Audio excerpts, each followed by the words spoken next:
हरियाणा का नूह जिला, जहां पर गौकशी की वारदातें जो है बढ़ती जा रही है, तो वहीं इस गांव के जो युवा है वो लगातार नशे की दलदल में धंसते जा रहे हैं। तो वहीं अब गांव के लोगों ने ही जो है इन दो बड़ी जो गांव पर कलंक लगाने वाली वारदातें हैं, इन पर से अब दाग को धोने का काम शुरू कर दिया है। गांव के जो बिगड़े हुए लड़के हैं, जो कि नशे के दलदल में फंस रहे हैं और गौकशी जैसी जो घटनाएं बढ़ती जा रही है, जल्द ही अब इनसे छुटकारा मिलने वाला है और नूह जिले की जो बदली हुई तस्वीर है वो अब नजर आएगी। किस तरीके से गांव के लोग जो हैं अपनी इस परियोजना पर काम कर रहे हैं, आइए आपको दिखाते हैं ये पूरी रिपोर्ट। रिटायर हो जाने के बाद अधिकारियों व कर्मचारियों के पास समय काफी रहता है और काफी हद तक जिले में फैली सामाजिक बुराइयों पर आसानी से काबू पाया जा सकता है। सिर्फ इतना ही नहीं, गौकशी और समाज में तेजी से फैल रहे नशे का नाश भी किया जा सकता है। युवाओं को सही रास्ते पर लाने के लिए अब हर एक गाँव में 1 से 5 एकड़ जमीन में खेल स्टेडियम बनेगा, ताकि युवा उस खेल स्टेडियम में खेल कर अपना भविष्य उज्जवल कर सके। बुजुर्ग उस स्टेडियम में सैर कर अपने स्वास्थ्य को बेहतर रख सके। शिक्षा विभाग से रिटायर हो चुके टीचर्स को अब खाली पदों पर लगाने की तैयारी है। सेना, शिक्षा व अन्य विभाग से कोई कोच या अंतर्राष्ट्रीय स्तर का खिलाड़ी अगर रिटायर हुआ है तो स्पेशल पुलिस ऑफिसर के पद पर उसे भर्ती कर अब गांव में खेल व खिलाड़ियों को निखारने का काम दिया जाएगा। बहुत अच्छी पहल है ये और बहुत अच्छी सोच है, मैं तो ये कहूँगा। और रिटायर्ड लोगों के पास काफी समय है और समाज सेवा के लिए वो हमेशा तत्पर है। उनको एक मौका इन लोगों ने दिया है, बहुत अच्छी बात है। और ऐसी मीटिंगों में नई नई बातें आएंगी, डेवलपमेंट की बातें आएंगी, समाज सेवा की बातें आएंगी, तो अच्छी बात है। काफी बड़ा बदलाव आएगा, क्योंकि मुद्दे तो ये पहले भी उठाए जा चुके हैं, लेकिन अब एक इतने सभी संगठन के रूप में एक बात आएगी सामने, तो उन पे कार्रवाई होगी, ऐसी हम आशा कर रहे हैं। और इससे जो है ना वो हमारा बड़ा बढ़ेगा। फौजी कैंटीन की बात हुई, केंद्रीय विद्यालय की बात हुई और कई मुद्दों पर भी बातचीत हुई।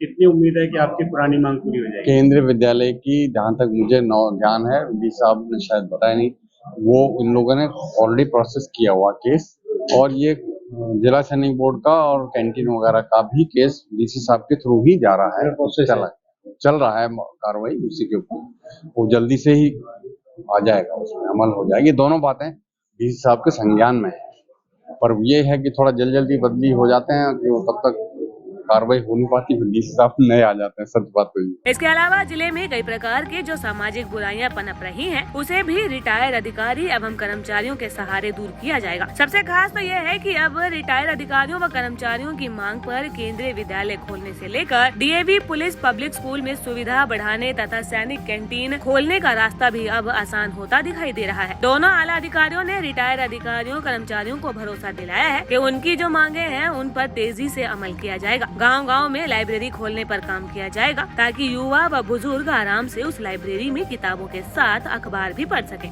देखिए, हमारे जितने भी सरकारी कर्मचारी जो रिटायर्ड हो जाते हैं, उन वो आपस में एक तरह का उनको ये रहता है कि जी हमारे को कोई मेन स्ट्रीम में कोई काम नहीं दिया गया, और उनका मन में हमेशा कहीं न कहीं समाज के प्रति कुछ अपेक्षाएं रहती हैं, जिसे वो पूरा करना चाहते हैं।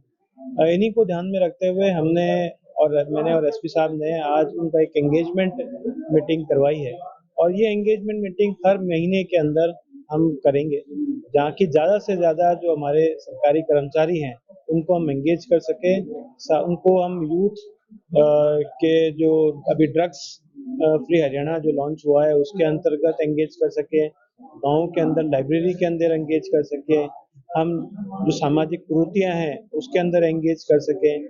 हमने कुछ डिसीजन भी लिए हैं कि हर कर्मचारी जो रिटायर्ड हो उसको एक आइडेंटिफिकेशन कार्ड भी दिया जाए, ताकि वो आइडेंटिफिकेशन कार्ड से जिस सरकारी कार्यालय में जाएगा तो एटलीस्ट उसको ये हो कि भाई वो सरकारी कर्मचारी का एक कोई कार्ड रहे, और उसको बेसिक कर्टसी वगैरह जो है कई बार उनको दिक्कतें आती हैं वो भी देख ली जाए। साथ ही साथ हमने उनको स्पोर्ट्स के अंदर कोई रिटायर्ड फौजी हैं, कोई रिटायर्ड स्पोर्ट्स टीचर हैं, उनको खेल में रुचि लेने के लिए, उनको यूथ को इन्वॉल्व करने के लिए भी हमने कहा है। गाँव के अंदर हमने ये आह्वान भी किया है कि जो भी सरपंच हैं या उनके रिश्तेदार हैं, अपने गाँव के अंदर 1 से 5 एकड़ तक का खेल मैदान आप उसको दें, ताकि हम उसके अंदर सामाजिक तौर पे हम उसको चलाएं, यूथ को एंगेज करें, एथलेटिक्स, बाकी तरह के स्पोर्ट्स के टूर्नामेंट भी हम वहाँ पर करवा सकते। देखिए, सरकार ने शिक्षा हमारे रेगुलर भर्ती का प्रोग्राम चल ही रहा है, उसके अंतर्गत कुछ समय में मेवात के अंदर पोस्ट पीजीटी के टीचर्स भी आ रहे हैं। लेकिन अभी भी हमारे पास मेवात में काफ़ी वैकेंसी है, उनको ध्यान में रखते हुए सरकार ने शिक्षा सहायक प्रोजेक्ट भी चालू किया है। उसके अंतर्गत में हमने जो उनकी बची हुई सीटें उनको भर रहे हैं, लेकिन कुछ फिर भी हमारे पास स्टॉप गैप अरेंजमेंट के लिए हमने जो रिटायर्ड टीचर्स हैं उनका एक काफ़ी बड़ा तबका है जो मेवात में रहता है, हमने उनको एंगेज करने का विचार किया है, और ताकि जो बच्चे हैं उनको हम शिक्षा दे सकें और वो शिक्षा से महरूम ना रहे, तो उनकी डिटेल्स हम ले रहे हैं। और पिछली बार भी सरकार ने इसको चलाया था, लेकिन कुछ ज़्यादा उत्साह नहीं आया था। इस बार हम रिटायर्ड कर्मचारियों के माध्यम से उन तक पहुँचना तैयारी कर रहे हैं, तो उनके पास सातों ब्लॉक की डिटेल है, जिसको कि हम एंगेज करेंगे। दैनिक सवेरा के लिए नूह से सद्दाम हुसैन की रिपोर्ट।